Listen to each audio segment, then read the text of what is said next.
Hello all the viewers, आज के इस वीडियो के अंदर हम कवर करेंगे कौटिल्य को। एडमिनिस्ट्रेटिव थिंकर हैं, इंडिया के very very important administrative thinker. Short note से इन्हें समझेंगे। इनके बुक अर्थशास्त्र क्या प्रशासनिक व्यवस्थाओं के बारे में वो बात करती है। ये हैं आचार्य चाणक्य और ये इनकी फेमस बुक अर्थशास्त्र। तो देखते हैं अर्थशास्त्र क्या है। इंट्रोडक्शन टू अर्थशास्त्र। Let's start. टाइम पीरियड क्या था इसका? composed around 4th century, very important, 4th century BCE before Christ era से लेकर ये 350 to 283, ये इसका मेन टाइम पीरियड है। 350 to 283 BCE during Mauryan era, जब मौर्य काल चल रहा था भारत में, तब ये बुक जो है यहाँ पर इसका कंपोज्ड हुई थी, लिखी गई थी बाय आचार्य चाणक्य। ओके, नाउ ऑथर इसके हैं कौटिल्य, जिन्हें हम ऑल्सो नोन एज चाणक्य और विष्णुगुप्त इनका मेन नाम है, जिन्हें चाणक्य के नाम से जाना जाता है। Who serve as a prime minister and adviser. Prime minister यानी प्रधानमंत्री, राजा के प्रधानमंत्री, और एडवाइज़र, हर चीज़ पर उन्हें सलाहकार के रूप में काम किया। टू चंद्रगुप्त मौर्य, चंद्रगुप्त मौर्य सम्राट के सलाहकार भी थे और प्राइम मिनिस्टर भी थे। और कौन से एरा में थे? 321 to 297 BCE में। राइट, एग्जाम्पल देखते हैं। ही हेल्प्ड चंद्रगुप्त, चंद्रगुप्त को उन्होंने मदद की। Overthrow the Nanda dynasty, कि किस तरह से नंद डायनेस्टी, नंद साम्राज्य को बाहर निकाल कर फेंक दिया उन्होंने, बहुत ही कुशलता से, कूटनीति से, और उन्होंने हेल्प की चंद्रगुप्त को सम्राट बनने में। Dynasty establish the Mauryan empire, और मौर्य एम्पायर, मौर्य साम्राज्य स्थापित करने में हेल्प की। इसका पर्पस था a manual for governance, state craft, military strategy and economics. किसका ये पर्पस था? अर्थशास्त्र का। इसमें क्या क्या कवर किया गया है कि कैसे गवर्नमेंट चलती है, कैसे स्टेट क्राफ्ट होता है पूरा, क्या स्ट्रैटेजीज और अर्थव्यवस्था के बारे में बात की गई, मिलिट्री फोर्सेस की भी बात की गई। मीनिंग ऑफ अर्थ, अर्थ का मतलब क्या होता है? Refers to wealth. हमें पता है अर्थ का मतलब होता है वेल्थ, वेल्थ यानी पैसा, आय। लाइवलीहुड मतलब जीवन, एक अच्छा जीवन जीने के लिए जो हमें अर्थ चाहिए, वेल्थ चाहिए, वो है अर्थ, livelihood. And material well being, और हम किस तरह से भौतिक संसाधनों, मटेरियल वेल बीइंग, अच्छे से जीवन यापन कर सकें, उसके लिए हमें अच्छे जीवन को जीने के लिए वेल्थ चाहिए, और वेल्थ ही क्या है? अर्थ है। कौटिल्य एम्फेसाइज्ड, कौटिल्य इस बात पर जोर देते थे that governance should balance power, politics and people's welfare, कि जो गवर्नमेंट्स है उसका काम, वो बताते हैं गवर्नमेंट का एक्चुअली काम क्या है। कौटिल्य अपनी बुक अर्थशास्त्र में ये बताते हैं कि गवर्नमेंट का काम है लोगों की पॉलिटिक्स पावर को और पीपल्स की वेलफेयर को, अपनी पावर को भी सिक्योर रखें और पीपल्स की वेलफेयर को भी सिक्योर रखें। Right, now historical context of authorship. अब देखते हैं ये टेक्स्ट एक्चुअली में, इसका हिस्टोरिकल कंटेक्स्ट क्या है, इसकी डिस्कवरी। द फुल टेक्स्ट, ये पूरा जो टेक्स्ट है Arthashastra, was found in 1904 by R Shamasastry in Mysore. Shyama Shastri द्वारा, ये आर श्यामा शास्त्री द्वारा मैसूर में इनको फाइंड आउट किया गया था। पब्लिश्ड द संस्कृत टेक्स्ट, और इसका संस्कृत में अनुवाद 1909 में हुआ, एंड इट्स इंग्लिश ट्रांसलेशन 1915 में किया गया।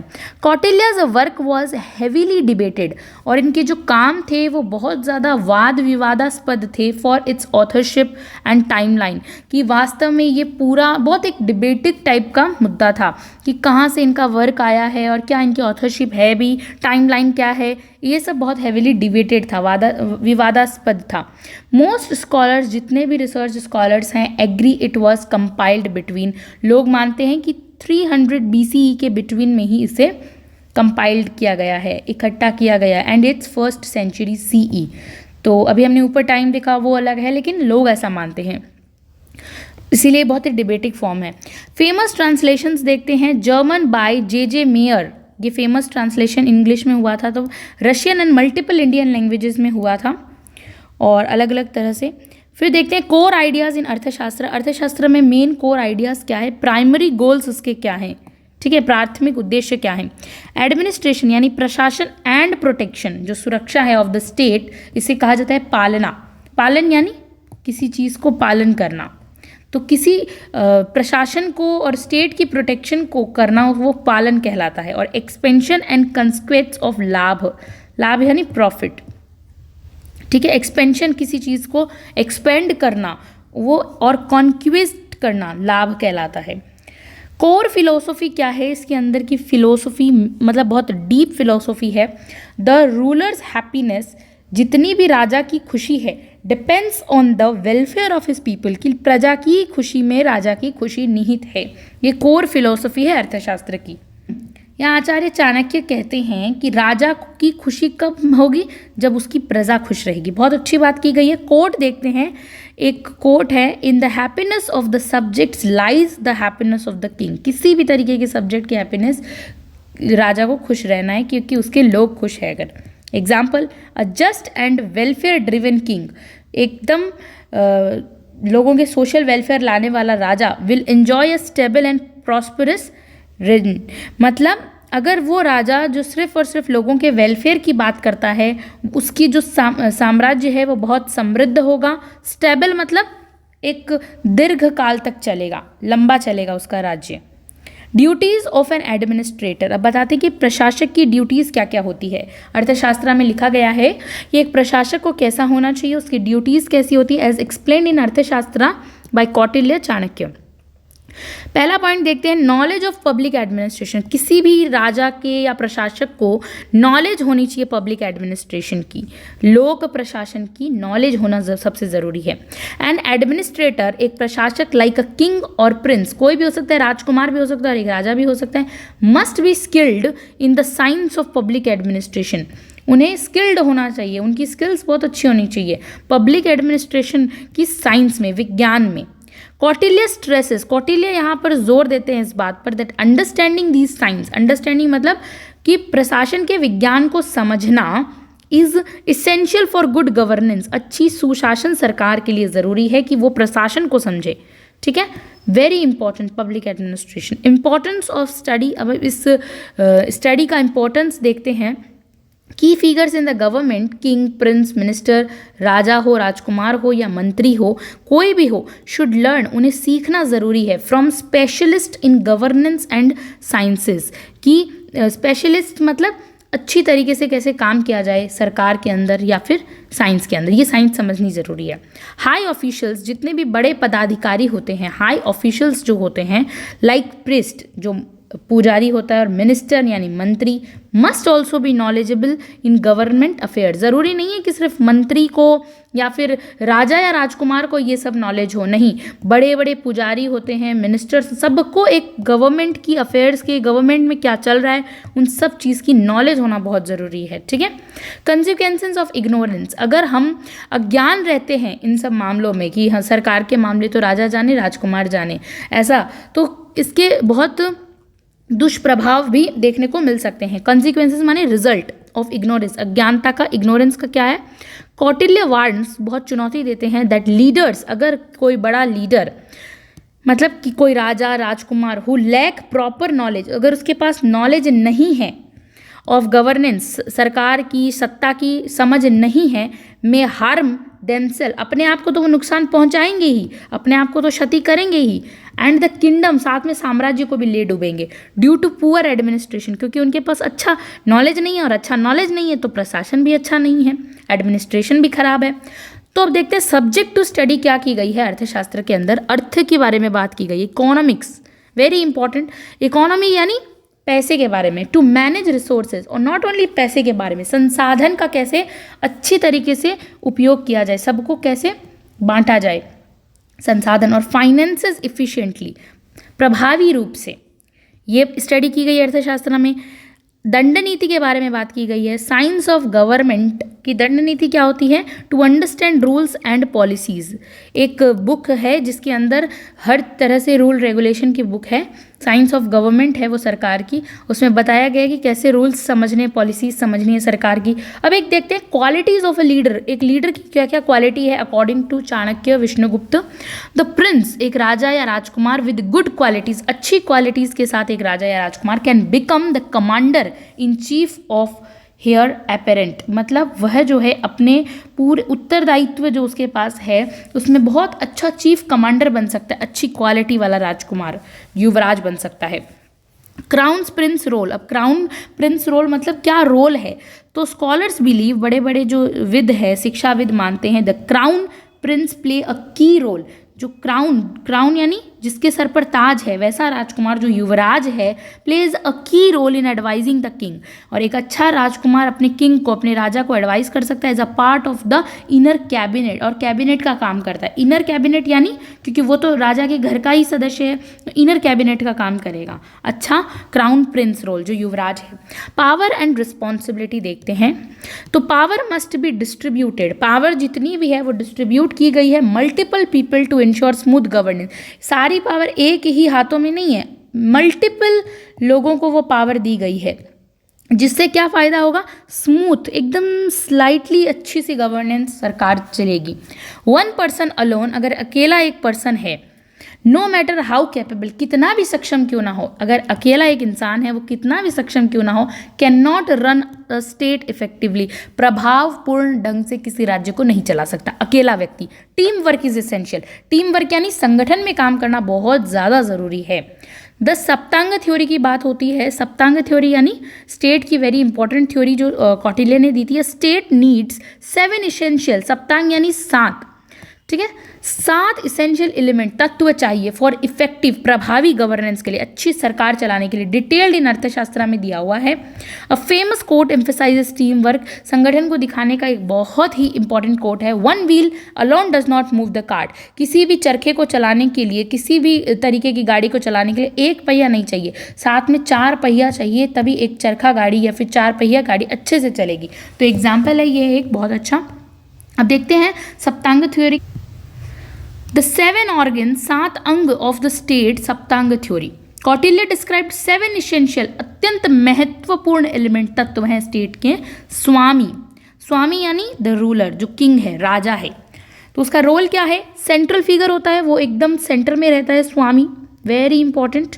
रिस्पॉन्सिबल होता है, वो उसके ऊपर सारी जिम्मेदारियां होती है सरकार की, जितनी भी गवर्नेंस, जितनी भी प्रजा की प्रोटेक्शन की, कि वो किस तरह से प्रोटेक्ट करता है अपनी सत्ता को, अपनी प्रजा को, और कैसे उनका वेलफेयर करता है, कैसे उनको, वो कहते हैं ना कि राजा का धर्म है प्रजा की सुरक्षा करना। एट्रीब्यूट्स क्या क्या होते हैं, तो मस्ट पॉसेसेस क्वालिटीज़, कि उसमें क्या क्या गुण होने चाहिए, लाइक विजडम, बुद्धि होनी चाहिए, तीव्र बुद्धि होनी चाहिए, सेल्फ कंट्रोल, खुद पर कंट्रोल होना चाहिए, और फॉरसाइट होनी चाहिए, उसकी भविष्य को देखने की एक कैपेबिलिटी होनी चाहिए उसके अंदर। इसका एक एग्जाम्पल देखते हैं कि किंग अशोका जो है, अशोका माने चंद्रगुप्त का grandson, Chandragupta's grandson adopted welfare policy, जिसने वेलफेयर पॉलिसीज को अडॉप्ट किया as reflected in his inscriptions. जब हम इसके इंस्क्रिप्शंस देखते हैं, पढ़ते हैं, जो पत्थरों पे लेख ये सब हैं, उन पे हम देखते हैं कि उन्होंने वेलफेयर जितनी भी पॉलिसीज थी उन सबको ग्रैब किया था। तो वो एक तरह से प्रिंस का काम है, प्रिंस की विजडम वहाँ पे दिखाई देती है। ड्यूटीज़ क्या है, इंश्योर जस्टिस, की न्याय होना चाहिए सबके साथ, मेंटेन पीस, की शांति बनी रहे राज्य में, लीड द मिलिट्री, और किस तरह से अपनी सेना को लीड करना, leadership very important, and secure the economy, अर्थव्यवस्था को बचाए रखना। आमत्य का मतलब होता है द मिनिस्टर यानी मंत्री, उसका क्या रोल है, एडवाइजर होते हैं, सलाहकार होते हैं, एडमिनिस्ट्रेटर्स होते हैं। The prime minister and high priest played a crucial role, जहाँ पर मंत्री, सबसे इंपॉर्टेंट मंत्री होता है प्राइम मिनिस्टर, अमात्य, और हाई प्रीस्ट मतलब जो सबसे बड़े पुजारी होते हैं वो क्रूशियल रोल प्ले करते हैं। सिलेक्शन क्राइटेरिया क्या है, ये लॉयलिटी अच्छी होनी चाहिए, लॉयलिटी, एक्सपर्टीज़ होनी चाहिए, उनको हर चीज़ आनी चाहिए, हर चीज़ में पारंगत होनी चाहिए, एंड मॉरल कैरेक्टर उनका अच्छा होना चाहिए, नैतिक जीवनचर्या अच्छी होनी चाहिए। Example, a minister who disobeyed, अगर वो मिनिस्टर जो डिसोबेड करता है किंग को, किंग की बात नहीं मानता है, और शोड करप्शन, और भ्रष्ट होता है, भ्रष्टाचार करता है, फेस स्ट्रिक्ट पनिशमेंट, और उसे बहुत स्ट्रिक्ट पनिशमेंट भी दी जानी चाहिए। जनपदा मतलब पीपल, जन यानी जनता, ओके, जनपदा पीपल। डेफिनेशन क्या है, citizens who from the backbone of the state, citizen ही तो एक स्टेट की बैकबोन होते हैं, सिटीजन, जनता के बिना राजा कैसा। एक्सपेक्टेशंस क्या क्या होते हैं, लॉयल होनी चाहिए जनता अपने राज्य के प्रति, प्रोडक्टिव होनी चाहिए, उत्पादन अच्छा करके दे, तभी राज्य की इकोनॉमी बढ़ेगी, and capable of paying taxes, और ऐसी होनी चाहिए, इतनी सक्षम होनी चाहिए कि वो टैक्स पे कर सके, यानी कर को अदा कर सके। गरीब होगी तो कर नहीं टैक्स पे नहीं कर पाएगी, तो वो एक इकोनॉमी को लैग डाउन करेंगे। एग्जाम्पल, कौटिल्याज एम्फेसाइज्ड, कौटिल्य जो है इस बात पर जोर देते हैं फेयर टैक्स पॉलिसीज पे, कि जो उनकी टैक्स पॉलिसी है वो फेयर होनी चाहिए, एकदम हर चीज़ उनकी फेयर होनी चाहिए, टू एंश्योर द प्रॉस्पेरिटी, समृद्धि को बढ़ा सके, of both state and citizens, नागरिकों की समृद्धि भी बढ़े और साथ में राज्य की समृद्धि भी बढ़े। ऐसे फेयर टैक्स पॉलिसी, ये नहीं कि बहुत ज़्यादा टैक्स लगा दिया तो उनके ऊपर बर्डन सब नहीं होना चाहिए, बर्डन बिल्कुल भी नहीं होना चाहिए। ये कौटिल्य कहते हैं कि एक फेयर टैक्स पॉलिसीज होनी चाहिए जो सब लोग पोलाइटली पे कर सके। दुर्ग क्या होता है? Fortified capital. दुर्ग यानी जहाँ राजा का निवास होता है, किंग्स होम, ठीक है। दुर्ग फोर्टिफाइड कैपिटल होता है, ये बहुत इंपॉर्टेंट होता है। किसी भी राज्य में फोर्ट, वो किला जो राजा का होता है, वो सबसे इंपॉर्टेंट कैपिटल है, पूंजी है। इसकी सिग्निफिकेंस देखते हैं, रिप्रेजेंट्स द स्टेट्स डिफेंस, ये दिखाता है कि जो स्टेट है वो अपना डिफेंस कैसे कर सकता है, एंड एडमिनिस्ट्रेटिव हब उसका कैसा है, ये सब कुछ दुर्ग में समाहित होता है। टाइप्स ऑफ फोर्ट्स बताए हैं, वाटर सराउंडेड, जो पानी से घिरा हुआ रहता है, बीच में जल के बीच में जो फोर्ट रहता है वो क्या होता है, जिसे कहते हैं औदिक, उसका नाम है औदिक, ठीक है, ये नाम इंपॉर्टेंट है। हिल बेस्ड, जो पर्वत पर रहता है, पर्वतों के बीच, जिसे कहते हैं ना कि पहाड़ों के बीच जो हिल पर रहता है वो होता है पर्वत, उसका नाम ही पर्वत है। उसके बाद डिजर्ट बेस्ड, धनवन, डिजर्ट बेस्ड यानी जो एक बड़े मरुस्थल के बीच में रहता है, डिजर्ट बेस्ड होता है, वो धनवन होता है। फॉरेस्ट बेस्ड, वन दुर्ग, जो घने जंगलों में एक किला रहता है राजा का, वो है वन दुर्ग, यानी वन यानी पूरा फॉरेस्ट। एग्जाम्पल देखते हैं, पाटलिपुत्र जो अभी हाल ही में पटना है मॉडर्न में, was fortified capital of the Mauryan empire. Mauryan empire का फोर्टिफाइड कैपिटल है वो, और बहुत ही इंपॉर्टेंट, मतलब एक पाटलिपुत्र में है। कोश क्या होता है? द ट्रेजरी, मतलब पैसा, आय, जहाँ कोश कहते हैं ना कि राजकोष जमा होता है, वो ट्रेजरी, खजाना। इंपॉर्टेंस है वेल मेंटेन ट्रेजरी, बहुत अच्छी ट्रेजरी होनी चाहिए, बहुत अच्छा खजाना होता है। इंश्योर करता है वो कि स्टेबिलिटी ड्यूरिंग क्राइसिस, अगर बड़ी कोई खतरनाक घटना भी हो गई या फिर कोई आक्रमण हो गया, क्राइसिस आ गई ऐसी जिसमें वो अगर हमारे पास जमा पूंजी अच्छी है तो हम उसको सुरक्षित तरीके से यूज़ कर सकते हैं। तो ये इंश्योर होना चाहिए कि maintained treasury well.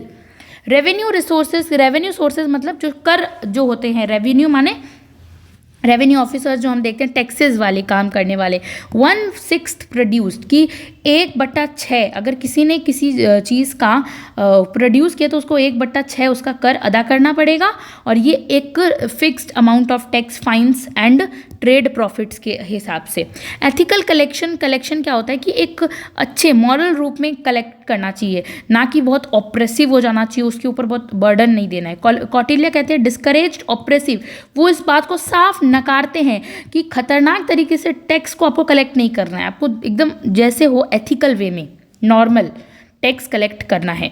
Example, the treasury funded public welfare, क्योंकि जो ट्रेजरी है वो किस चीज़ से, पब्लिक के वेलफेयर के लिए फंडेड की जाती है, ना कि राजा के अपने लाभ के लिए। तो अगर आप पब्लिक से ले रहे हो तो उसी तरीके से लो जो पब्लिक के काम आ सके बाद में, और ज़्यादा नहीं लेना है पब्लिक से, एक नॉर्मल अमाउंट ऑफ टैक्स चाहिए, मिलिट्री के काम आ सके और लोगों के लिए इंफ्रास्ट्रक्चर, अच्छे घर, बिल्डिंग्स वगैरह बनाए, ऐसी ट्रेजरी का काम, लोगों की ट्रेजरी, लोगों का पैसा लोगों के ही ऊपर आपको खर्च करना है। दंड मतलब आर्मी, दंड का मतलब क्या होता है? आर्मी, यानी जो एक सेना होती है वो। पर्पस है मेंटेन इंटरनल ऑर्डर, जो राजा ऑर्डर देता है उसको मेंटेन करना, and protect the state from external threats, बाहर अगर आक्रमण, बाहर से आक्रमण हो गया तो मिलिट्री का काम है कि राजा के राज्य की सुरक्षा करना, अपने स्टेट की सुरक्षा करना। कंपोजिशन, इन्फेंट्री अलग अलग तरीके के हैं, जैसे कि बहुत हाथी, घोड़े और सैनिक जो घुड़सवार होते हैं, ये सब अलग अलग तरीके से कंपोजिशंस होती है। लीडरशिप क्या होती है? हेडेड बाय द सेनापति। अब सेनापति किसी भी आर्मी कमांडर इन चीफ होता है, सेनापति ही सबको कंट्रोल करता है इन सारी कंपोजिशंस को, जो अलग अलग है, घुड़, हाथी सवार जो भी है, ठीक है। मित्र मतलब एली यानी फ्रेंड, फ्रेंड यानी दोस्त, मित्र। उसका रोल है ensure external security through alliances, एक ऐसी अलाइंसेस बनाना कि अगर बहुत बड़ी आपदा आ जाती है तो मित्र मित्र मिलके उसके खिलाफ लड़ते हैं। तो अपने जो पास वाले नेबरहुड्स है उसको हमेशा अच्छा दोस्त बना के रखने की बात भी की गई है, और बहुत इंपॉर्टेंट है। उसका रोल है ensure external security, external security को एंश्योर करना, अलाइंसेस बनाना, गठबंधन करना। डिप्लोमेसी, कूटनीति क्या होती है कि बहुत अच्छी तरीके से अपनी नीति को, स्ट्रैटेजी को तैयार करना।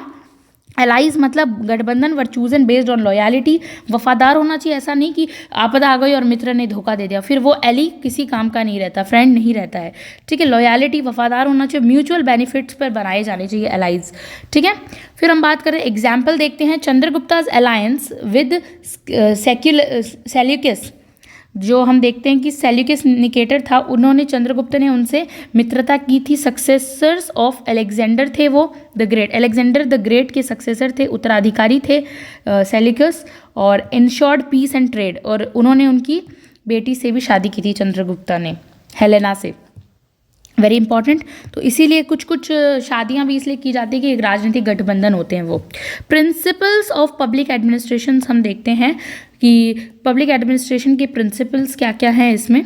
Kautilya outlined essential very important principles for efficient governance, अच्छी कार्यपूर्ण ढंग से काम हो वैसी वो बताते हैं। Division of labour is very important, कि सबको अपना अपना काम बांट दो, क्लियर रोल्स, सबको अपने अपने रोल पता हो कि उन्हें क्या करना है एवरी डिपार्टमेंट को।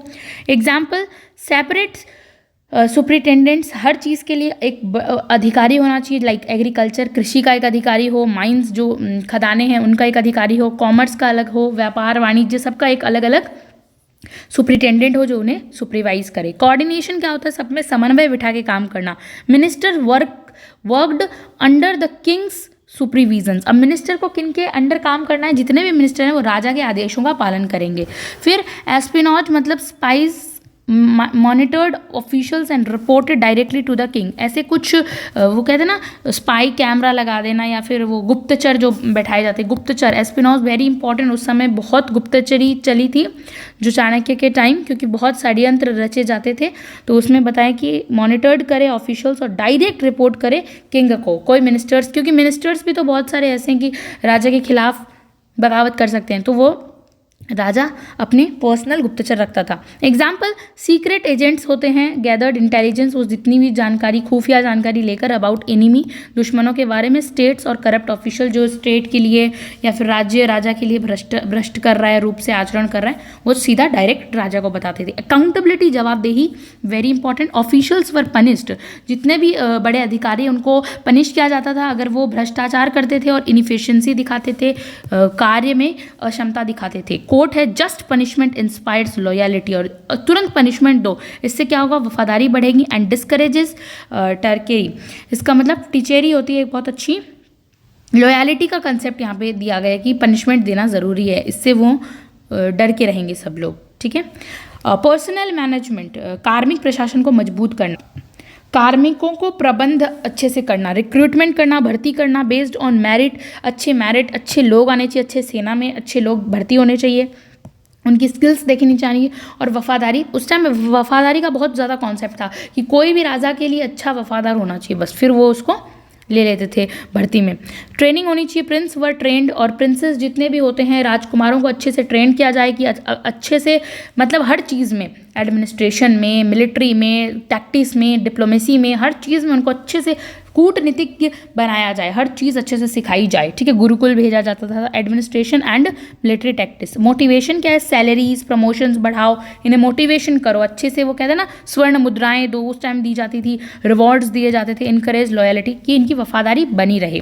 Example, officials who increase revenue और protected the treasury were promoted, और जो लोग अच्छे से ऑफिशियल्स, जो बड़े बड़े ऑफिसर्स थे, वो अच्छा रेवेन्यू जनरेट करते थे, प्रोटेक्ट करते थे राजकोष को, तो उन्हें प्रमोट करके और अच्छी उनकी सैलरी बढ़ा दी जाती थी। फिर हम देखते हैं foreign policy and Mandela theory. Very important है कि फॉरेन पॉलिसी के ऊपर भी आचार्य चाणक्य ने बहुत अर्थशास्त्र में बातें बताई है। ये तो हम शॉर्ट नोट्स पढ़ रहे हैं, लेकिन हम डिटेल से भी इसे स्टडी करेंगे। मंडल थ्योरी क्या होती है, neighbouring states are classified as allies, जो नेबरिंग स्टेट है उनको दोस्त भी माना है, दुश्मन भी माना है, और न्यूट्रल्स भी माना है, जो ना उसके साथ देते हैं ना उनके खिलाफ जाते हैं। तो 6 फोल्ड डिप्लोमेसी की बात की गई है। 6 फोल्ड डिप्लोमेसी एक कॉन्सेप्ट आता है। पीस ट्रीटीज, संधि कर लेनी चाहिए। अलायंसेस फॉर म्यूचुअल बेनिफिट्स, हो सके तो पीस करनी चाहिए, ज़्यादा से ज़्यादा संधि पे फोकस करना चाहिए, नहीं तो विग्रह करना चाहिए, वार यानी लड़ाई कर लेनी चाहिए। Strategic conflicts to weaken enemies, अगर आपका शत्रु कमज़ोर है तो उससे लड़ाई करके उसके राज्य को हड़प लीजिए। न्यूट्रलिटी का सिद्धांत असना, मतलब स्टेइंग अनइन्वॉल्व्ड, अगर आपको लगता है कि आप उस राज्य की हेल्प कर रहे हो और आप जीत ही नहीं पाओगे तो आपको न्यूट्रल रहना चाहिए। दोनों अगर आपके बहुत अच्छे सपोर्टर हैं तो आप किसी के साथ मत जाइए, आप न्यूट्रल रहिए, राइट। आप ना इसके साथ जाइए ना उसके साथ जाइए, आप एकदम बीच में रहिए। ड्यूरिंग कन्फ्लिक्ट्स, जब लड़ाई हो रही है तो सिर्फ देखिए। अलायंसेस बिल्डिंग करनी चाहिए, समरया मतलब आपको एक दूसरे से सीकिंग करना है, प्रोटेक्शन के लिए आपको पावरफुल अलाई बनाना है। अपने दोस्त, आपको देखना है कि आपका पावरफुल दोस्त कौन है, पावरफुल राज्य कौन सा है, आप उसके साथ दोस्ती करनी है प्रोटेक्शन के लिए, खुद की प्रोटेक्शन के लिए, ठीक है। और डुप्लिसिटी मतलब दैविद भाव क्या होता है, forming alliances while preparing for वार, कि साथ साथ में आप है ना मित्रता भी करते रहिए, लेकिन पीछे से आप अपनी तैयारी भी रखिए लड़ाई की, क्या पता कब मित्र शत्रु के रूप में बदल जाए। सो अपने हर चीज़ को तैयार रखना है।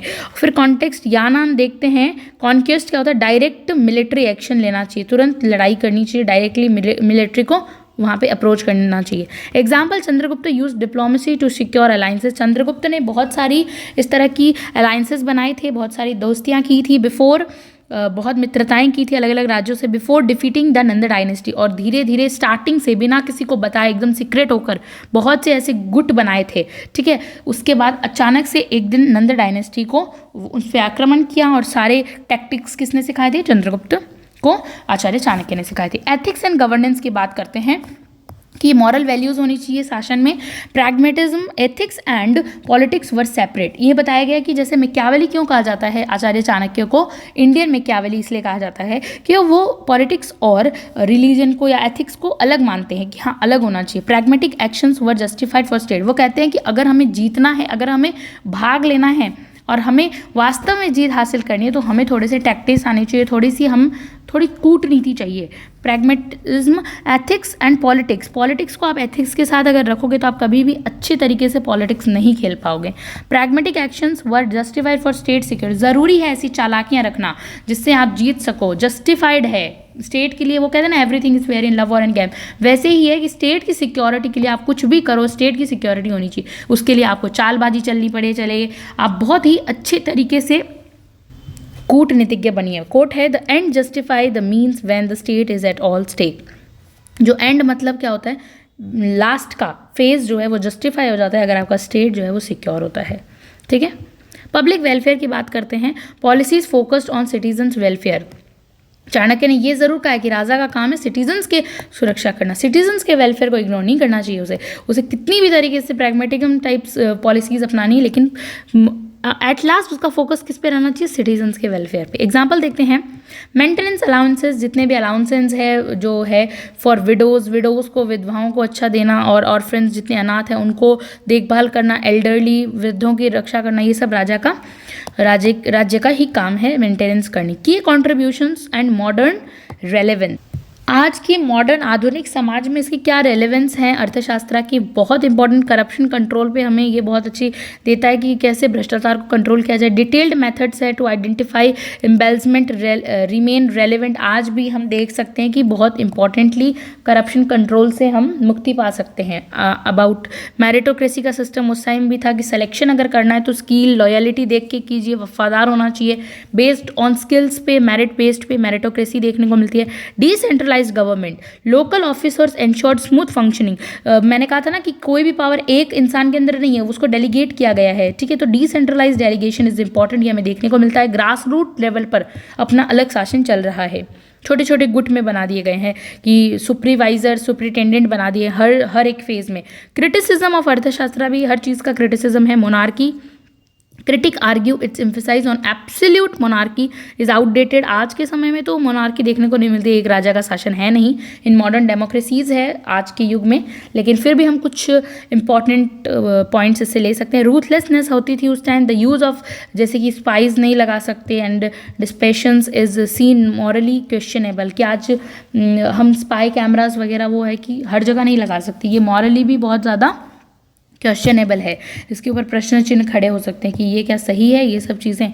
तो कंक्लूजन देखते हैं, उस टाइम चलता था ऐसा, आज नहीं है। कौटिल्याज अर्थशास्त्र रिमेन्स अ टाइमलेस मैनुअल, आज भी इसकी बहुत रेलेवेंस है। गवर्नेंस एंड पब्लिक एडमिनिस्ट्रेशन का बहुत इंपॉर्टेंट, इंडिया के अंदर पब्लिक एडमिनिस्ट्रेशन के एक थिंकर है, यही है एकमात्र। While certain aspects on are criticised, भी बहुत सारे क्रिटिसाइज्ड इनकी मतलब उसकी वो भी हुई है, आलोचनाएं भी हुई है। इट फोकसेस ऑन वेलफेयर, ज़्यादातर सोशल वेलफेयर पे ध्यान दिया जाता है, प्रभावकारिता को बढ़ाना, and pragmatism makes it relevant even in modern times. Times. जो इसकी डिप्लोमेसी है वो आज भी इसे रेलेवेंट बनाती है। तो आज हमने पढ़ा चाणक्य, कौटिल्य को कवर किया है थोड़ा सा।